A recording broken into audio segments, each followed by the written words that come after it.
তোর সাথে আমার একটু কথা ছিল। হ্যাঁ ঠিক আছে, যেতে যেতে বল। না না, আমি একটু অন্য কাজ সেরে অফিস যাবো। ঠিক আছে বলো। বলছি তুই একটু মেজ বউকে বুঝিয়ে বল, ওই আমাদের মতো বাড়িতে ঝুল বারান্দা টারান্দা শুধু শুধু চারটি খরচা বাড়বে, বুঝলি কিনা? আরে আমি কি বুঝি না ভেবেছো? তাকে কে বোঝাবে? নিজে তো বউকে বোঝাতে পারিস না, খালি হুম বিতম বিশা। সে আমার কথা শুনছে না বড়দা। কেন শুনবে না? সব শুনবে।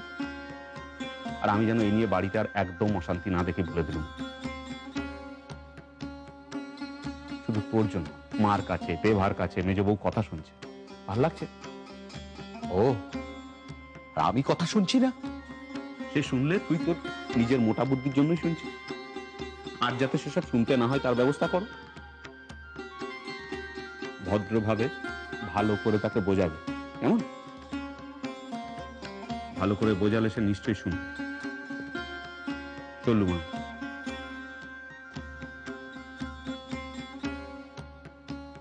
শালা বুঝো এখন এই বউ নিয়ে না। ওই এক ফালি বারান্দা, যেখানে দাঁড়িয়েও দেখবে নতুন পৃথিবীটাকে। ওকে আমি চেনাব। আকাশের শুকতারা, সপ্তর্ষি, কালপুরুষ, ঈশান কোণ, নৈরিত কোণ, বর্ষার পূবের হাওয়া, শীতের উত্তরের হাওয়া, বসন্তের দক্ষিণের হাওয়া, সব ওকে ছুঁয়ে যাবে। কেন বুঝতে পারে না? কেবল ঘরের মধ্যে নিঃশ্বাস নিতে নিতে বুকে পাথর জমে যায়। কেন বুঝতে পারে না? মুক্তিটুকু বড় দরকার। হ্যাঁ গো দিদি, এবার সত্যি সত্যি এবারের মায়া কাটিয়ে চললে?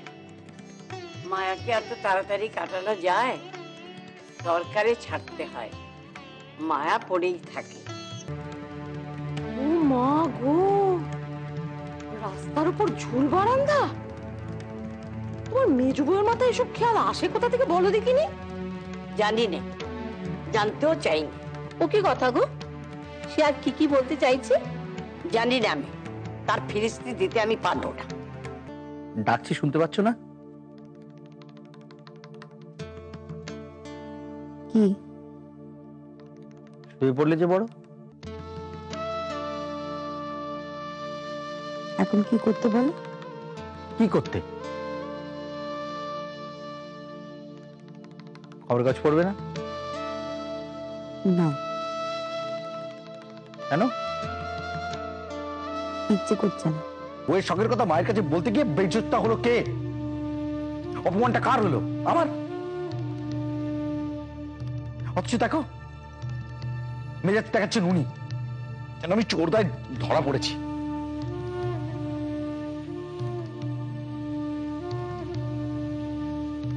আমি কথা কেন কার সঙ্গে বলছি?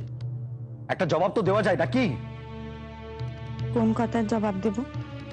ও, জবাব দেওয়ার মতো কোনো কথাই আমি বলিনি। ভেবে বলো কোন কথা কেন জবাব চাও, দিয়ে দিচ্ছি।